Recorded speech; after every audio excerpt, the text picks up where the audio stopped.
What's up, everybody? Welcome back to the Real Estate Roundtable. It has reached the Real Estate Day, and I'm super hyped. I'm always really excited for our guests, but this one I've been like harassing her for months to get her on here.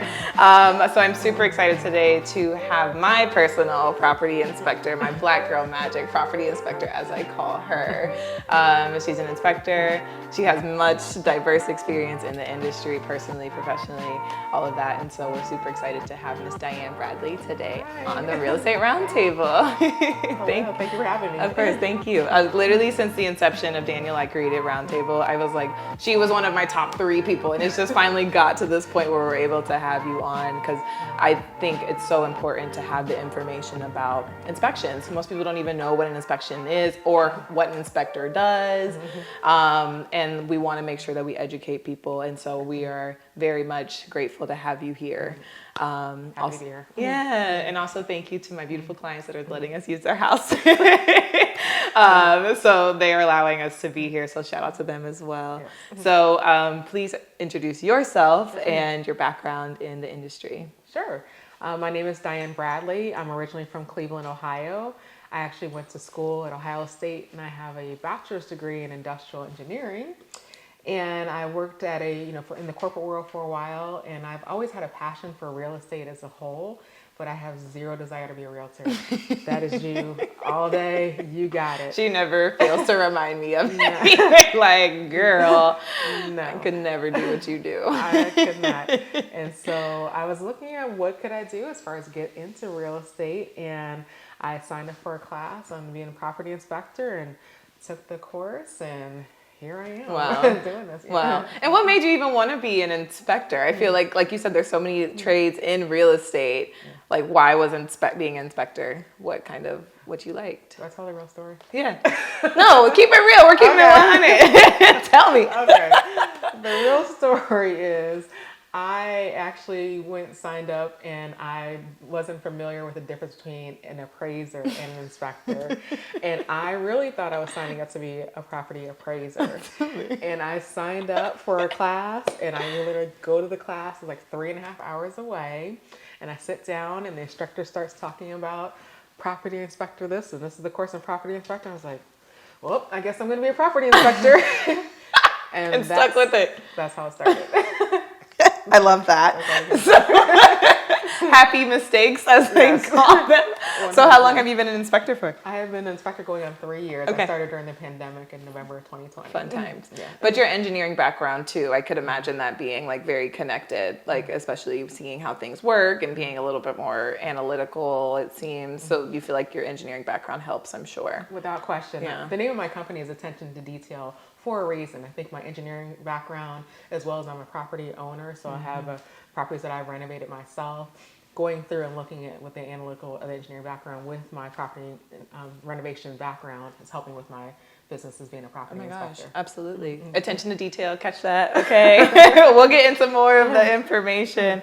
And so, like I said, we were kind of discussing before we started rolling, is I always introduce you as my Black Girl Magic inspector, because I love that. She's been the only inspector that I really have worked with my clients. So yeah, of course. I'm like, that's it. That's sold. If I can keep it moving. So we were kind of calculating. I looked up, and they said that 8% of property inspectors are Black, and we're like, that's 8 total, like, and so we're like, okay, but there's 14% female in the field, so we kind of did a loose calculation to assume that there's probably like 1% Black 1%. Female. Yeah. One of one. Okay.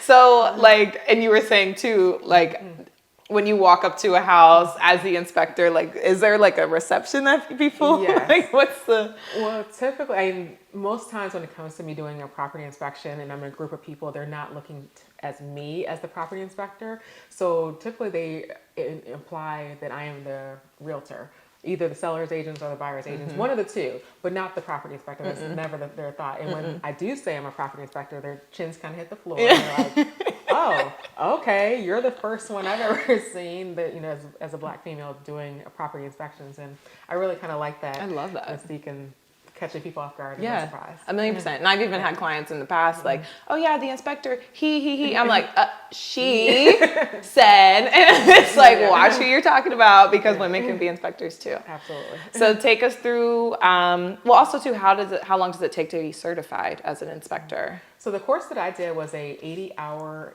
in classroom, and then we also had an additional week afterwards where we did 4 mock inspections that we send them back to our inspector to do additional review. So typically about 3 weeks it takes for you to go through the process, and then there are other certifications, there are other tests that you take to go through the whole entire deal. So anywhere from 3 to 4 weeks, I would say, is from start to finish. Sounds like realtors.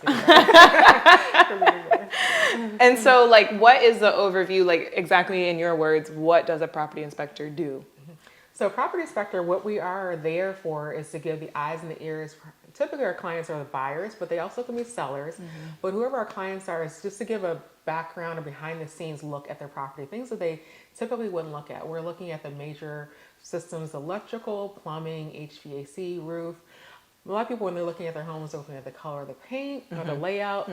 None of that comes into play when it comes to property inspection. We don't care how cute your house is. And also location. That's not a situation that I'm considering when it comes to property inspection. I'm looking at the actual systems. Is what I'm focusing on. Which is super important. And to, like, as a realtor, you know, I never would suggest a client waives an inspection. Some people, I think, especially more in 2020, 2021, when it was highly competitive and we're going against maybe 10 to 15 offers, some people would waive an inspection. But I mean, I never recommend that. I'm like, because you're not going to come back to me and tell me the house did this, this, and this. And so we also want to reiterate that an inspection is for the buyer, typically, like you said, the buyer's education, seller's education as well. But the tool is that you allow them to have the information, and they do what they will with that information accordingly. Yeah, as a property inspector, I work completely for the client. I don't work for the state or the city or anything like that. I am here 100% as the client's best interest and give them a background, extra set of eyes that they may not have focused on when they're looking at it. So I'm here only to help and serve the client that has hired me. Absolutely. And that's super key. And to, like, how long does an inspection typically take for you? Typically from start to finish, it can go up to 3 hours is a norm. So it was like an hour inspecting the exterior, and then if there's a lower level, it's a whole hour on the lower level itself, and then probably an hour for the rest of the home. Okay. So typically the major systems, the furnace, the electrical, plumbing, your hot water tank are in the basement. So it takes a lot of time to go through each one of those and actually inspect those, as well as the exterior. You're looking at the roof, the surfaces, the foundation. So it's a lot of time going there. So probably about 2 hours on each one of those. Okay. Total. And that's for like average. Do you have the longest inspection that you've had, or have to do like multiple days? Yeah. Okay. Well, I've done, one that's, 4 hours plus, but those are typically when it comes to like mansions. Mansions, but primarily multi-units, because I don't only inspect single family homes. I do commercial, mixed use, and on multi-family units as well. So when there are larger or multiple units in one property, that typically takes longer, as well as if they're properties that have a lot of issues. So I'm going through and I'm doing my best to document in a sub form of everything that I see, but there's a lot that I have to note. It's going to take longer for me to get through that inspection. But it's worth the wait, because you want to make sure you have all of the information. And tell us, so we talked about kind of major systems, also price. What is kind of buyers' expectations that they should expect for a property inspection for price wise? So typically single family homes start at $350, and they go up from there, again, based on the size or age of the property itself, because the older properties tend to have more issues. It's going to take more time for me to get through that inspection. But a single family home, standard starts at $350. Okay, sounds good. And that's super reasonable. And it's worth the money to have the peace of mind to know that a professional has walked through your home. And the way you explained it to me, you are looking at it, or you kind of navigate it as an infant or a toddler would be walking through the house.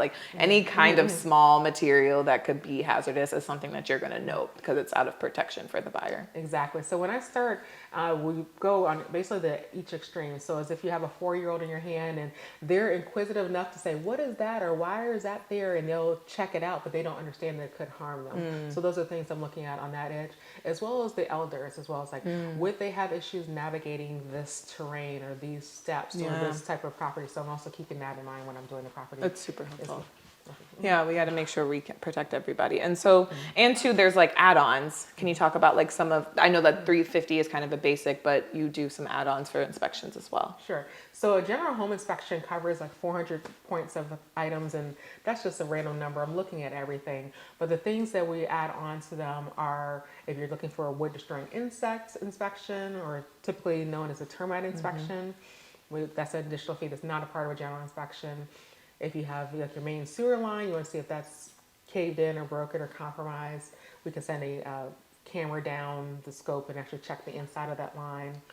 Some of the properties are really tall. I have a 16-foot ladder that I carry with me when I do inspections, but if something is higher than that, then we have a drone that can fly over and do a video of the roof or whatever the higher level surface is. And then another system that's add-on is radon. So radon is something that typically occurs naturally in the air, but it can get trapped inside of someone's home, and it can cause... It's a gas, correct? Okay, It's radon gas. Yeah. So it's people think of like carbon monoxide. Carbon monoxide actually is a lot faster as far as how it's going to deteriorate a human body.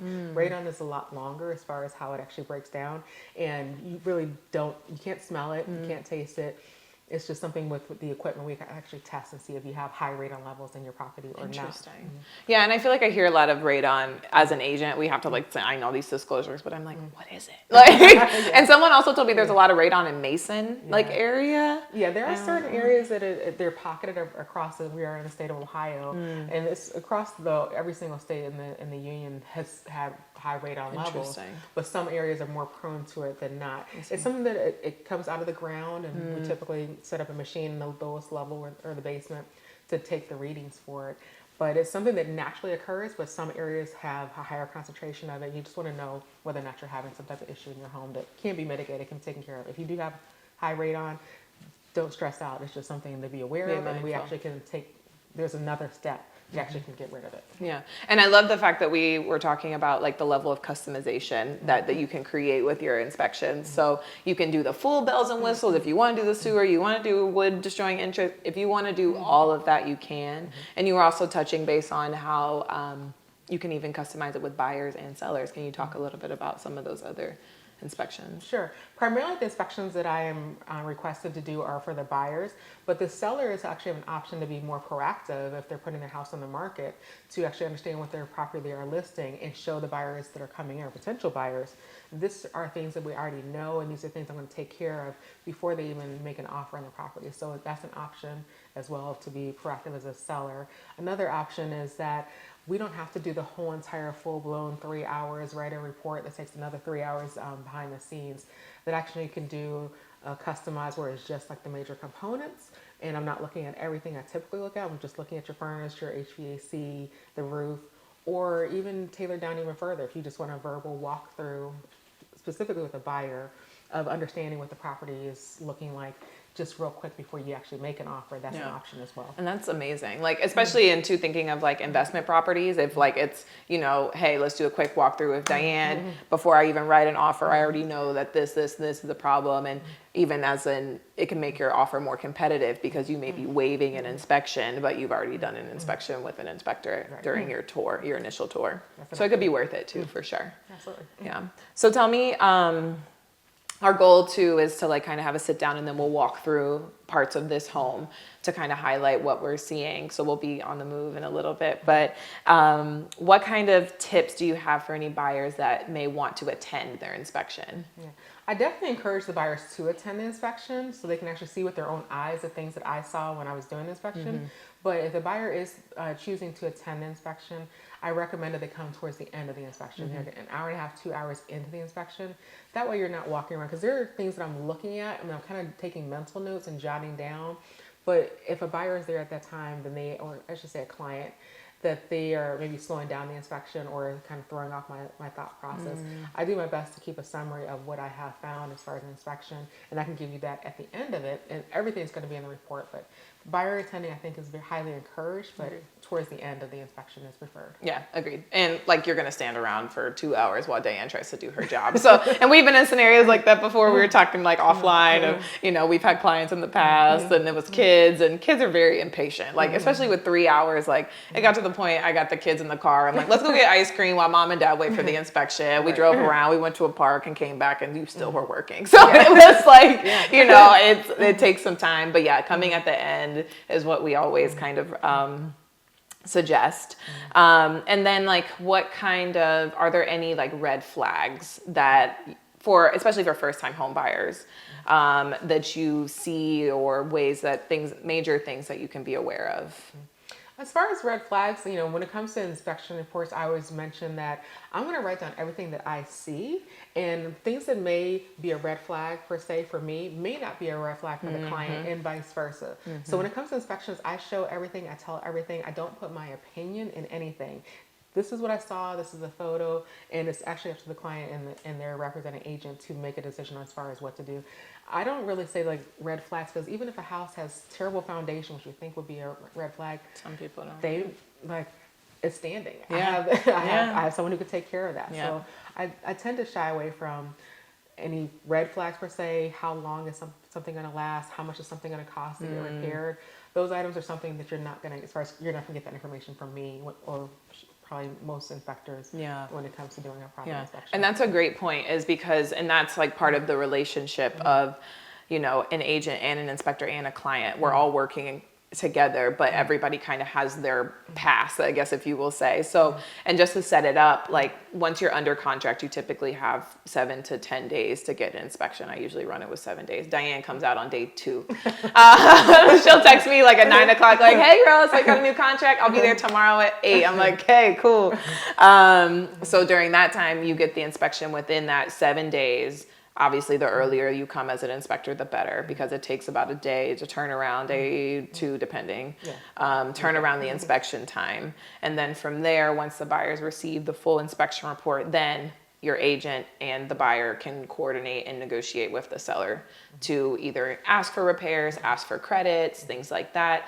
But once Dianne does the inspection, passes it off, her job is pretty much done. And you're always open to ask for questions. And we've done that before, hopped on a 3-way call, like, hey, line 9.5, you know, can you go over what this is?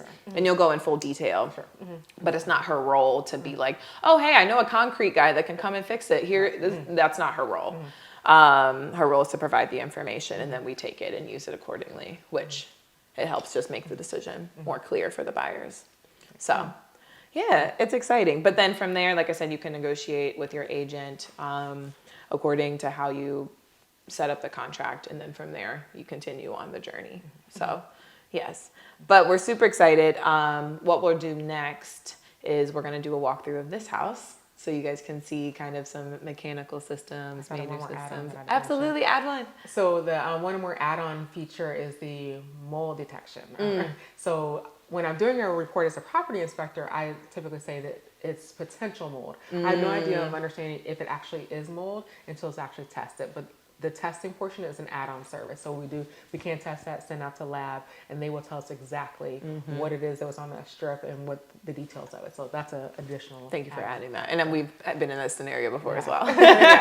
We've had a lot. Have you had also too, as another add-on, do you have any horror stories? I'm sure you do. Yeah. With my clients specifically. A couple of them. You just remind me of another one. So I'll go through the 3 now. Okay, they're all your clients too. All these are they really? The ones I'm thinking of right now. Oh my gosh, it's just because I'm here. I'm sure she's had worse. I'm going to focus in on the Rachel clients. It's not the clients. It's not the. It's not the property. It's the Yes. situation. Yes. So I had one simple one was a situation where I went to inspect the attic, and I lifted the hatch. And I turned it, and then a whole entire cloud of insulation just rained down on me. And I was covered from head to toe, everywhere, the whole ground. It was just like, so I don't know if you ever had an insulation shower. Never. I bought her client or like carpet cleaning because it was still there. When I sold the home, the insulation was still there. It was a couple of insulation. So that was one. Walking out of there with insulation everywhere. And it sticks. I was hot and sweaty, so My it stuck to everything. And my hair gosh. wasn't straight, it was curly. So it was in everywhere. Everywhere. Yeah, that was fun. Another one is the electrical panel that Yeah, that was a fun one. removed the dead front. We're going to take a look at that here in a second. But I took the front piece that most people will see, the dead front, off of it. And behind there, the whole entire inside was just full of condensation or water. And I don't know if you guys are familiar that you don't really want to mix water with electricity, especially me with a metal screwdriver unscrewing it. Absolutely not. Yeah, so that was and the last one you just reminded me today is you visited the property, you got there before I did, and you opened the door in a nice... It's a whole bird flying in there, going nuts, like hitting the window. I closed the door very gently. I'm like, Dianne, Dianne, that's you. please get this animal out of here. And we did. So I'm sure you've seen lots of critters. And you were talking about like scratching noises from pests and like... Yeah, this wasn't your client, but I was in the basement and said typically I'm down there for about an hour, and the whole entire time that I was down there, I heard scratching. Terrifying. The entire time that I was down there. So yeah, you see some you definitely see some things. No snakes or anything crazy? No snakes. I have part of the inspections we have to sometimes inspect the crawl space, so where it's just 16 inches of space where I have to army crawl in, and so I've been covered from shoulder all the way down to toe, front and back, completely of mud. By the time I was done with that inspection. See, that's why I was like, I love our dynamic, because you could never do my job and I could never do your job. I'm like, house looks great. That's why we work beautifully together. Yes, absolutely. No, thank you for that. I was like, I'm sure there's more. I'm sure there will be more in the future, horror stories. But, I really do commend you for being in this space. And it's definitely part of the buyer client education piece. And so I love having you on my team and helping us out. Yeah. Happy to be a part of your team. Of course. And vice versa. We're on everybody's team. So we're going to hit a quick little break. We're going to head to look at the major systems of the home. Diane's going to be in action. She got her tool belt ready and your little flashlight. I do. She got all that stuff ready. So we're going to do a quick little part 1, part 2, and then we'll see y'all in a second. So we are in the field. We're looking at a water heater and an area. Dianne is going to take over and use her expertise. Sure. So I'll just tell you a little bit about what I typically look at when I'm looking at a hot water tank. So this is an electrical, I look at the energy source. So this is electrical fed water source, hot water tank. Versus gas. Typically a gas line would be connected at the bottom, and it's, there'll be piping. It's a whole different look, but this is electrical water heater. And typically what we're looking for is if there's any type of corrosion, specifically in the top, coming from the plumbing connections or in the tank itself. Also, I'm looking to see, normally we're in a home that's slab, so there's no lower level here. But if it's in the lower level or the basement, if it's on the concrete, I want to make sure that's elevated, because there's a lot of moisture that actually naturally seeps through the concrete. And since this is metal, when the water hits the metal, it'll tend to rust or deteriorate the tank itself. So I want to make sure that's actually elevated. Being that we're not actually on that lower level and it's in a pan here, this is okay as far as the installation of a hot water tank itself. Awesome. And there's also something that came back with this house specifically. This is what Diane's attention to detail comes in. Because I would have looked in here and been like, all right, cool, looks great. But tell us what else you noticed about this space. Sure. So what else I noticed is that in this home, the furnace and the compressor are on the second floor. And there's actually a condensation pipe that is actually bringing the condensation from the furnace down to this lower level to the drain. And what appears to be happening from my perspective is the water itself is actually splashing up on the baseboard, and it's creating what I would say potential mold. And in the previous segment, you'll hear me say it's potential because I haven't tested it, but I definitely could take a sample of what I'm seeing as potential, send that to a lab, and they can tell us definitively whether it's mold or not. Absolutely, and that's super important, especially some people are very sensitive to mold and want to get mold testing. They have children that are sensitive to mold, and it's a hazardous material. So if you do want to do that next step and get it tested, Dianne is your girl to get that done. Absolutely. So awesome. We're going to move on to the next one. So we are now checking the electrical panel. Reminder that this is on a slab. Common misconception that all houses in Ohio have a basement. A lot of people, I was talking to somebody about that today. But yes, we're on a slab, so the electrical panel is actually in the garage. So I'm going to have Dianne take away. So what we're seeing now is I actually took the dead front or the front off of the panel. So you really don't want to get into this portion unless you actually know what you're doing. Don't take the dead front off yourself. Please. Yeah. So this is all live and hot back here, but I want to walk through some of the things that I look at when I'm looking at an electrical panel. So, sorry, we had an extra guest in our shot. Electrical panels, I'm largely looking for primarily safety issues. If I had the dead front on here, I would be checking for if there's any missing components or panels. We call them knockouts. So that if you can stick your finger back behind here and possibly you will get shocked. Also around the exterior of the panel itself, making sure this is completely closed and there's no way to actually access it with a body part or any type of other instrument. One of the features that people typically like to know about their electrical panel as a buyer is whether or not they have copper wire or aluminum wire. Aluminum wire tends to have a fire issue or short out, and so that is prone to that. So it's preferred to have copper wiring in your panel, but this is where we actually get a chance to get behind the scenes look at that portion of it.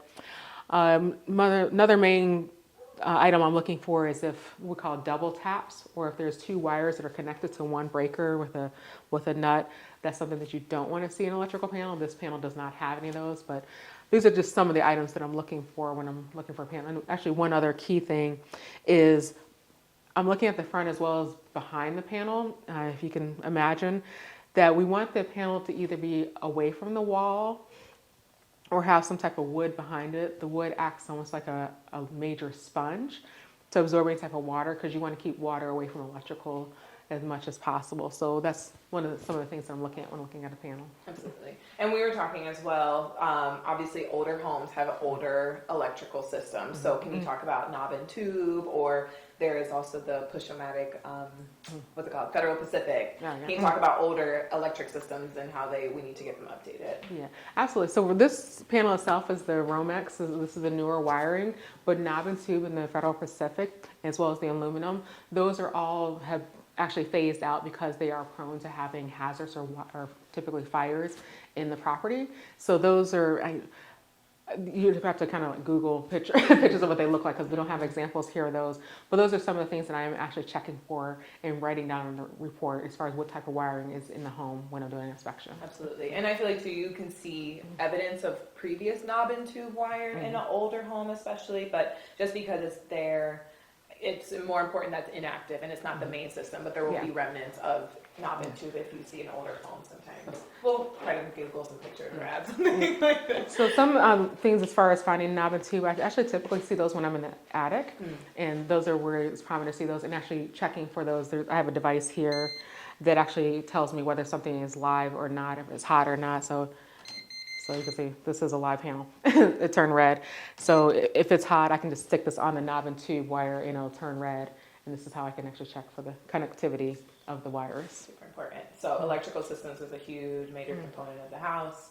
And also we were kind of briefly speaking, you said 100 and 200 is typically the ampage, is that a word? Yeah. It's like, did I make that up? That you'll see in typical electrical panels. Yeah, most panels do have 100, and then the newer homes, they'll go ahead and put the 200 amp service, because we're using a lot more electronics these days than prior. And this one here is a 150, which is kind of the third of the three of those as far as the commonality of what I see when I'm doing inspections and panels. Awesome.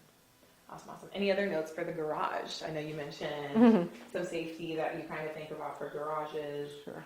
Make sure there's cameras for the garage door so somebody doesn't get slammed on it. Yeah. So as far as garage, one of the items the first thing that I noticed that I was trained for is confirming that if you have an attached garage that it has a door that is self-closing, so when you open it, it automatically closes on its own. We don't want the carbon monoxide and things like that just to drift into the home. So it is a safety issue if the door is not a self-closing. So all doors on homes where the garage is attached should be self-closing. As far as the door itself, I'm often checking for if the door will retract if there's an obstruction in its way, as well as if there are sensors that if you actually cross the path of a downward door, that it actually will go back as well. Yeah. And then I'm doing overall aesthetics as far as confirming the walls and the floors integrity, outlets, windows, and if it's a detached garage, checking for the roof of the garage. So those are some of the things I'm looking for when I'm doing And safety first. Always. Awesome. We're gonna loop back around to the kitchen, so we'll see y'all there in a second. Okay, so we're talking about another mechanical system, which is going to be our furnace. We were discussing that this is a second floor furnace, which is unlikely, but once again, this house is on a slab, so has no basement. So Diane's going to take it away. Yeah. So this is only my second floor furnace that I've actually had the pleasure of. Breaking records. Oh yeah, so Making seeing. history. But it's still a furnace to me, so I'm still doing the same inspection points. The larger points that I'm looking for on the furnace, I'm looking for corrosion and what we call delayed maintenance, or some dust and debris that's actually inside this. And actually, I do see quite a bit of dust and debris in this unit, as well as the considered simple maintenance, which is the air filter, which should be changed about monthly, at least quarterly. And this one definitely is in need of changing, and something that I would include on the inspection report itself. Aside from that, I'm looking for any type of loose wires, there have been situations where there were inside the tubes I have seen was potential mold, but primarily looking for delayed maintenance and corrosion inside the unit as far as the blower and the lower area as well. Something as far as a HVAC professional coming out and cleaning your machine or your unit on a yearly basis will go a long way. These are very expensive units, and for a couple $100 to have this maintained over, it just extends the life of a very expensive investment that you've placed in the property. Absolutely. And even too, I recommend for all of my first time home buyers to get a home warranty. And depending on the level of home warranty, some policies have it that you can come out, and it includes a seasonal HVAC tune-up. And they can come out for either little to no cost. I think the main one that I work with, it may come out for $50 a month. So once again, if you're continuing to maintain your systems, they will last longer. Can you talk about some of the different types of furnaces? I know there's electric, gas, anything else that you typically see? And oil. And oil. So, yeah. I've discovered oil furnaces this year. Yeah. So this unit itself is an electrical unit. We have the electrical line here, but honestly, more commonly, the furnaces are typically powered by gas. So they give you the more integrity as far as maintaining the heat with the gas versus electric. But there are certain communities that don't have gas lines running to them, or just someone's personal preference, so they would like to have electric. But this unit is electric powered. Absolutely. And sometimes you'll see in really old houses boiler systems. Yeah. And steam, and I've actually seen coal as well as wood. God. I've seen wood burning as well, wood burning furnaces, which is crazy. They still are out there. They are still out there. And so with the oil furnace, I think you can purchase a big thing of propane and fill it once a year or whatever. Wood, you obviously have to have wood, but typically, we see electrical, and gas is going to be the most thing you'll see. So awesome. And then anything else to know? We talked about changing the furnace, cleaning the furnace. We talked about it's an expensive thing. That's one of the first things I have people check. All the systems that we've seen today are ones that you as a home buyer should check. Can you talk about typically are the furnace and AC typically around the same age, or I know sometimes people replace both of them, or can you speak on that? Sure. So typically they are not, well, if they're new, they are the same, but what is going to go primarily faster is going to be the air conditioning unit, because that is typically held outside. So it's exposed to the elements, where the furnace is enclosed inside. So it's not attributed to all the exterior elements like the air conditioning unit is.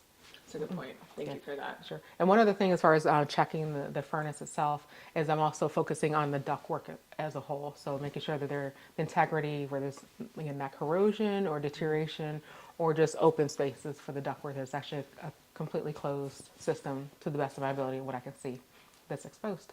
Awesome. Sounds good. We got furnaces checked. Another major part of the inspection comes with the kitchen itself. There are a lot of things that are inspected here.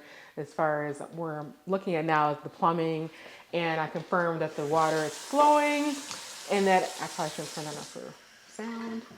But I'm checking to make sure that there's actually no leaks from the sink or from the plumbing.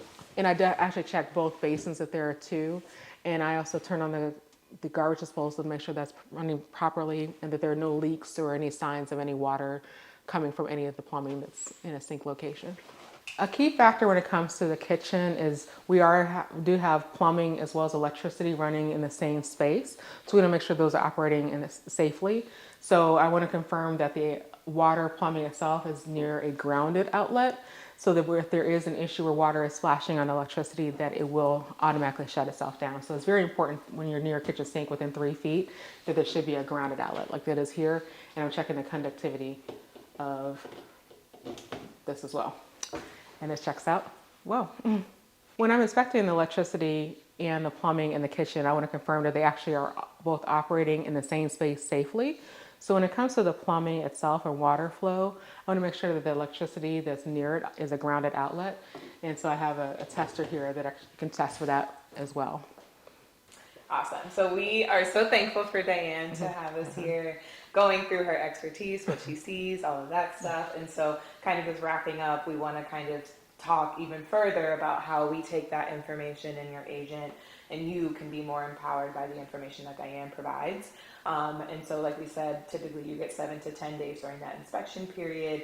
Dianne provides the report. From there, an agent, if you do have repairs that you would like to be addressed, you will create a post-inspection report and say, hey, item 1.25, the water pressure wasn't, enough for the house. Hey, seller, can you have a licensed professional come out and mitigate this issue? So typically with repairs that you would like to have repaired, you can ask the seller directly to repair it.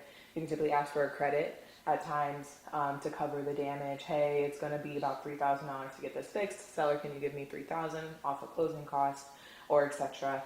And another thing that I've used in the past, sometimes, especially if I'm representing a seller and I know the seller does not have a lot of money, time, or energy to make repairs, I'll say, hey, the seller's going to pay for a home warranty for you, especially if furnaces and other mechanical systems are older.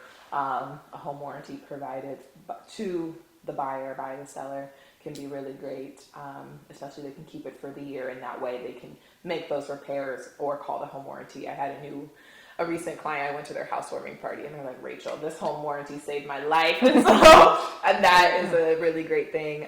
Do you have any examples of how you've seen it, negotiations happen on your end? Or Yeah, there's the report typically is about a 20 to 40 page report with a lot of detail, a lot of information. And it's very humbling, makes me feel really good or worthwhile when an agent or a buyer approaches me and says, because you pointed this out, something that I didn't notice, we did go to the seller and we did find, we did take items from your report and ask for a credit, and we got the credit, which thankfully typically covers my service and the credit they receive from their report. So for the small fee of a property inspection, you get hopefully thousands and thousands of dollars of the potential opportunity on negotiation power in your hands. Absolutely, and that's a great point, and it's worth the investment. Like I always recommend an inspection, even on new construction. We've had a new construction project, beautifully done, builder warranty, but I still always encourage an inspection because no matter what, there can always be something. That was probably like the shortest inspection report I've gotten from you. Yeah, it was like a one pager. Yeah. I think it was like an outlet or something like that. It was a breeze. But still, I think it's important to be proactive. You're making the biggest purchase of your life. You might as well make sure that you understand every single part of the home so that you can be empowered. So once again, thank you, Dianne. Please tell us where we can find you or where people can contact you. Well, obviously, use this as a wonderful agent. You can also reach out to get in touch with me.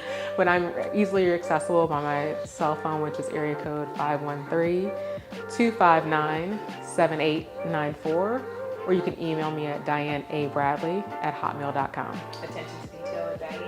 And are you is there a separate license? Is it Ohio, Kentucky, Indiana? There is, per state. Okay, so you're licensed in Ohio. Anything I would do it in Kentucky would be for information purposes only. So I still can give you a report, but it'd just be, here's your information. It's just same as a property inspection anyway. Sure. Good to know. But no, we thank her. Our Black Girl Magic Inspector. Thank you, Danielle. We appreciate you. See you guys.